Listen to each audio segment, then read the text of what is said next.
मेरे सभी प्रिय बच्चों, मेरे भाइयों बहनों, बुजुर्गों एवं माताओं, आज मैं एक छोटी सी फरियाद या प्रार्थना जिसे कहते हैं वो लेकर आपके सामने आया हूँ। ये मेरे लिए भी है, आपके लिए भी है, बेटे और बेटियों के लिए भी है। हमारे या किसी भी देश के या किसी भी गांव के या किसी भी शहर के या किसी भी प्रांत के अगर संस्कारों में, संस्कृति में आप बदलाव कर देंगे तो उसकी पहचान गायब हो जाएगी, और जब पहचान गायब हो जाएगी तो बचेगा कुछ नहीं। जब पहचान गायब हो जाती है किसी भी इंसान से लेके और फिर इंसानों की, तो वो उसमें जो अपनापन होता है, जो अपने में वो खुद था पहले, वो नहीं रहता। क्योंकि आपके ऊपर या मेरे ऊपर या किसी और के ऊपर जब किसी दूसरे की प्रकृति अपना दबाव बना देती है, अपने संस्कारों की छाप छोड़ देती है और हम उसे अडॉप्ट कर लेते हैं, तो आपकी अपनी जो दिशा है या जो दशा है वो ऑटोमेटिकली बदल जाती है। मैं इसी विषय में माँ बाप और गुरु, इन दो के ऊपर, जिनको हम आमतौर पे बहुत ज़्यादा आज के दिन मैं देखता हूँ, बेटियों में बहनों में तो ज़्यादा है, इंसानों को मैं देखता हूँ कि वो समय के अनुसार जो है ना अपने आप को, इसलिए भी क्योंकि बिजी बहुत है आदमी, इंसान आज के दिन, इसलिए कहीं आस्तिक होने की बजाय नास्तिक प्रवृत्ति की तरफ ज़्यादा जा रहा है। पर ये खोट कहीं ना कहीं हमारे अंदर आ रहे हैं। देखिए, माँ बाप क्योंकि हमारे पास हैं, इसलिए जो वस्तु हमारे पास है उसकी हम कीमत नहीं समझते, क्योंकि वो तो घर की मुर्गी है, जैसे कहते हैं ना, घर की मुर्गी दाल बराबर। लेकिन माँ बाप के कहने के अनुसार चलना, माँ से प्यारा आपके लिए कोई नहीं हो सकता, और बाप से अच्छा आपके लिए कोई बाप नहीं हो सकता। माँ आपको जब भी कोई सलाह दे तो आप अपनी माँ का कहना अवश्य माने, क्योंकि माँ एक ऐसी चीज होती है जो किसी भी बच्चे को, अपने को किसी बुरे लाइन में नहीं डालेगी। बुरी संगत में बैठने से हमेशा वो मना करेगी, ना बुरे की संगत में आने से वो राजी होगी। शास्त्र में, गीता में एक जगह एक दृष्टांत आता है कि माँ बाप क्या देते हैं और गुरु क्या देता है। माँ बाप अपनी बेटी को जब वो सयानी हो जाती है, जब वो बड़ी हो जाती है, जब तक तो उसे प्यार से, बहुत ही प्यार से उसकी देखभाल करती है। लेकिन जैसे ही उसका जवान होना शुरू होता है, यहां आके माँ की चिंता बहुत बढ़ जाती है, क्योंकि ये संसार है और बाहर जब बच्चा निकलेगा घर छोड़ के तो हवा भी लगेगी। इस बीच में माँ का और बाप की क्या भूमिका होनी चाहिए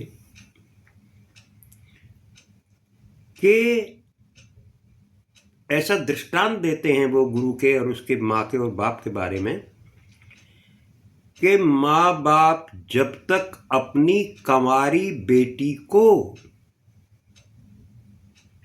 दुनिया के लोगों की नज़र से,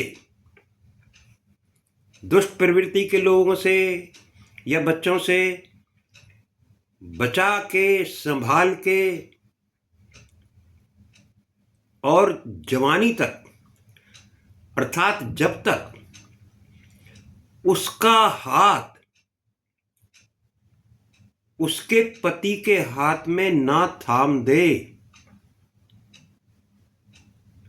जब तक उसके पति के हाथ में ना थाम दे, जब तक कि ये जो रखवाली है ये भी माँ के ही हाथ में होती है।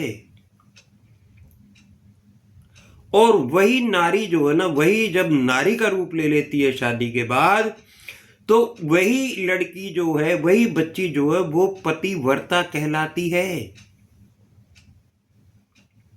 उसी बच्ची को पतिव्रता कहते हैं। एक पति के प्रति पूर्ण समर्पण जिसमें है, वह पतिव्रता कहलाती है। वैसे ही अपने बेटे को भी बुरी संगत से, बाहर के द्वंद्वों से, बाहर की संगत से और बुरे विकारों से जो ना बचाती हुई, संभालती हुई, पढ़ाते लिखाते जवान करके, उसको जब वो शादी के काबिल हो जाए तो उसका ऐसे घर से जो अच्छे संस्कारों वाली बच्ची हो, जब तक उसका विवाह ना करा दे, जब तक, ये भी माँ और बाप की दोनों की जिम्मेदारी है कि उसको जति पुरुष का रूप दे, जो दूसरों की बहन बेटियों की तरफ बुरी नजर से देखे ही नहीं। एक दूसरा, गुरु आपको क्या देता है? माँ बाप का ये काम हो गया कि बेटी को भी और बेटे को भी, दोनों को सही मायने में, सही तरीके से, पूर्ण रूप से दोनों को, एक किसी का पुत्र, दूसरी आपकी अपनी पुत्री, या आपका अपना पुत्र या दूसरे की पुत्री, दोनों को अच्छी तरीके से, बढ़िया तरीके से उनका मिलान करा दें। हालांकि आज के दिन बड़ी कहानी थोड़ी अलग हो गई है कि 21 साल की बेटी जिस रात होती है, उसी रात नेक्स्ट डे वो ये कहना शुरू कर देती है कि मेरा तो अधिकार है, मुझे अपना जीने का अधिकार है, मुझे अपने जीने का हक है और मैं अपना जीना जानती हूँ उसमें। कोई बात नहीं, मुझे इस पर आपत्ति नहीं है, मैं कोई आपत्ति भी नहीं करना चाहता। लेकिन गुरु क्या देता है? गुरु अपने शिष्य को दुनिया के द्वंद्वों से, राग से, द्वेष से, दुनिया की और बाहरी चीजों से, काम से, क्रोध से, मोह से, इनको जो है थोड़ा सा दूर रख के उसकी पढ़ाई पूरी कराएं और उसको धीरे से परमात्मा के रास्ते पे डाल दें। मतलब उसमें आध्यात्मिक सफर की भी थोड़ी सी उसमें फूंक मारे। और अगर बच्चा बड़ा हो जाए तो धीरे धीरे धीरे धीरे धीरे धीरे, अगर वो संसार की तरफ नहीं आना चाहता, मान लिया सन्यास की तरफ या दूसरी योगी की तरफ जाना चाहता है वो, या लाइन अपनी दूसरी पकड़ना चाहता है, तो उसको परमात्मा से उसकी आत्मा का जब तक मिलान ना करा दे, या जब तक उसे उसके रास्ते में ना डाल दे, ये गुरु का काम होता है। इसलिए माँ बाप और गुरु के दोनों के दो ये बहुत महत्वपूर्ण, और दोनों के अलग अलग बहुत महत्वपूर्ण काम है।